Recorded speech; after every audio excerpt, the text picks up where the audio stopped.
Baik, Assalamualaikum warahmatullahi wabarakatuh. Perkenalkan, nama saya Regi Cahya, NPM 21755-061 dari kelas 5B Akuntansi Perpajakan.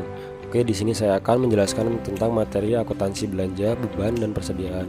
Yang pertama, akuntansi belanja dan beban. Definisi akuntansi belanja dan beban. Seperti halnya dengan pendapatannya akan selalu terbentuk dua akun, pendapatan LA dan pendapatan LO, atau setiap terjadi transaksi yang menyebabkan penerimaan kas. Begitu juga untuk setiap transaksi yang menyebabkan pengeluaran kas akan terbentuk dua akun pengeluaran, yaitu akun pengeluaran yang akan disajikan dalam LRA yang disebut dengan belanja, dan akun pengeluaran yang akan disajikan dalam LO yang disebut dengan beban. Belanja daerah adalah semua pengeluaran oleh bendahara umum negara atau bendahara umum daerah yang mengurangi saldo anggaran lebih dalam periode tahun anggaran bersangkutan yang tidak akan diperoleh pembayarannya kembali oleh pemerintah. PP nomor 71 tahun 2010. Belanja adalah kewajiban pemerintah daerah yang diakui sebagai pengurang nilai kekayaan bersih. Permendagri nomor 13 tahun 2006. Beban adalah penurunan manfaat ekonomi atau potensi jasa dalam periode pelaporan yang menurunkan ekuitas, dapat berupa pengeluaran atau konsumsi aset atau timbulnya kewajiban. PP nomor 71 tahun 2010 dan Permendagri nomor 64 tahun 2013. Secara garis besar, perbedaan beban dan belanja adalah: yang pertama, belanja diukur dan diakui dengan basis akuntansi kas. Kemudian beban diukur dan diakui dengan basis akuntansi akrual. Kemudian belanja merupakan unsur pembentuk laporan realisasi anggaran LRA, sedangkan beban merupakan unsur pembentukan laporan operasional atau LO. Kemudian belanja berada dalam kelompok bagan akun standar BAS nomor 5 dan beban berada dalam kelompok bagan akun standar BAS nomor 9. Kemudian yang B, klasifikasi. Menurut Permendagri nomor 64 tahun 2013, belanja dikelompokkan sebagai belanja operasi, belanja modal, dan belanja tak terduga. Berikut klasifikasi belanja dan beban menurut Permendagri 64 tahun 2013. Yang pertama, belanja operasi, kemudian ada beban operasi. Belanja pegawai, ada beban pegawai. Belanja barang, ada beban barang. Kemudian bunga, ada bunga. Kemudian di bagian belanja ada subsidi, di bagian beban ada subsidi juga. Hibah, kemudian di beban juga hibah. Bantuan sosial, ada bantuan sosial. Beban penyusutan aset tetap atau amortisasi. Kemudian belanja modal, ada beban penyisihan piutang, beban lain-lain. Kemudian di belanja ada belanja tak terduga. Sedangkan di beban ada beban transfer, beban non operasional, dan beban luar biasa. Kemudian pengakuan belanja dan beban. Menurut PP 71 tahun 2010 serta Permendagri 64 tahun 2013, pengakuan belanja dan beban adalah sebagai berikut. Pengakuan belanja: saat terjadinya pengeluaran dari rekening kas umum daerah atau untuk pengeluaran yang tidak melalui bendahara pengeluaran. Sedangkan pengakuan beban saat timbulnya kewajiban, yaitu saat terjadinya peralihan hak dari pihak lain ke pemerintah tanpa diikuti keluarnya kas dari kas umum daerah. Kemudian pengakuan belanja juga saat pertanggungjawaban atas pengeluaran yang disahkan oleh unit mempunyai fungsi perbendaharaan atau KPA untuk pengeluaran yang melalui bendahara pengeluaran. Sedangkan pengakuan beban saat terjadinya konsumsi aset, yaitu saat pengeluaran kas terhadap pihak lain yang tidak didahului timbulnya kewajiban dan atau dikonsumsi aset non kas dalam kegiatan operasional pemerintah. Saat terjadinya penurunan manfaat ekonomi atau potensi jasa. Kemudian D, pencatatan belanja dan beban. Jurnal atas belanja dibuat dalam kaitannya pemerintah daerah sebagai entitas akuntansi anggaran, dan jurnal atas beban dibuat dalam kaitannya pemerintah daerah sebagai entitas akuntansi keuangan. Pencatatannya menggunakan double entry yang akan menghasilkan LRA dan LO dan neraca untuk Pemda. Kemudian yang E, penyajian. Belanja akan dilaporkan dalam laporan realisasi anggaran atau LRA setelah akun pendapatan, dan beban dilaporkan dalam laporan operasional LO. Kemudian ada akuntansi persediaan yang kedua.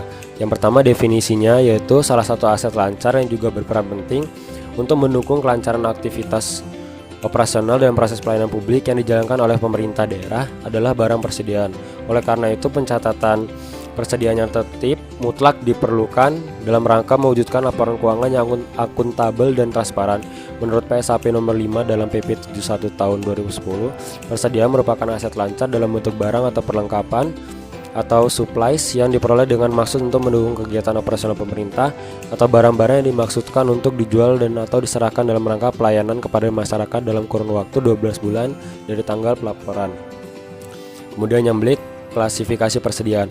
Suatu aset dapat diklasifikasikan sebagai persediaan manakala dia memenuhi salah satu kriteria yang disebutkan dalam PSAP nomor 5, yaitu barang atau perlengkapan supplies yang digunakan dalam rangka kegiatan operasional pemerintah, termasuk dalam kelompok ini meliputi bahan yang akan digunakan dalam proses produksi, seperti bahan baku pembuatan alat-alat pertanian dan lain-lain. Kemudian yang ketiga ada barang dalam proses produksi yang dimaksudkan untuk dijual atau diserahkan kepada masyarakat. Contohnya persediaan yang termasuk dalam kelompok ini adalah alat-alat pertanian setengah jadi. Yang terakhir ada barang yang disimpan untuk dijual atau diserahkan kepada masyarakat dalam rangka kegiatan pemerintah. Contohnya adalah hewan ternak atau tanaman.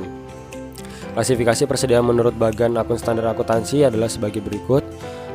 Bisa dilihat di sini ada persediaan bahan pakai habis, ada persediaan alat tulis kantor, persediaan dokumen, persediaan alat listrik, persediaan perangko, persediaan peralatan, persediaan bahan baku, dan persediaan tabung pemadam dan isi tabung gas. Kemudian persediaan bahan, ada persediaan bahan baku bangunan, persediaan bahan bibit, persediaan bibit ternak, persediaan bahan obat-obatan, persediaan bahan kimia, persediaan bahan makanan pokok. Kemudian prinsip pengakuan dan pengukuran. Persediaan diakui pada saat yang pertama potensi manfaat ekonomi masa depan diperoleh pemerintah dan mempunyai nilai atau biaya yang dapat diukur dengan andal. Atau yang kedua diterima atau hak kepemilikannya dan atau penguasaannya berpindah. Ada dua alternatif pendekatan yang dapat dilakukan terkait pengakuan persediaan ketika terjadi transaksi pembelian persediaannya, yaitu pendekatan aset dan pendekatan beban. Kedua pendekatan ini hanya akan mempengaruhi pencatatan pada jurnal finansial yang akan dibuat, bukan jurnal LRA. Dalam pendekatan aset, setiap pembelian persediaan akan langsung dicatat sebagai aset, yaitu sebagai persediaan. Berdasarkan bukti belanja persediaan, fungsi akuntansi akan menjurnal persediaan di debit dan kas di kredit. Sedangkan dalam pendekatan beban, setiap pembelian persediaan akan langsung dicatat sebagai beban, yaitu sebagai beban persediaan berdasarkan bukti belanja persediaan. Fungsi akuntansi akan menjurnal beban persediaan di debit dan kas di kredit. Kemudian prinsip pengakuan persediaan, yaitu persediaan yang berasal dari pembelian maka dinilai berdasarkan biaya perolehan. Persediaan yang diperoleh dengan memproduksi sendiri maka nilai berdasarkan biaya standar. Persediaan yang diperoleh dengan cara lain seperti hibah atau rampasan dinilai sebagai nilai wajar. Kemudian yang pencatatan persediaan.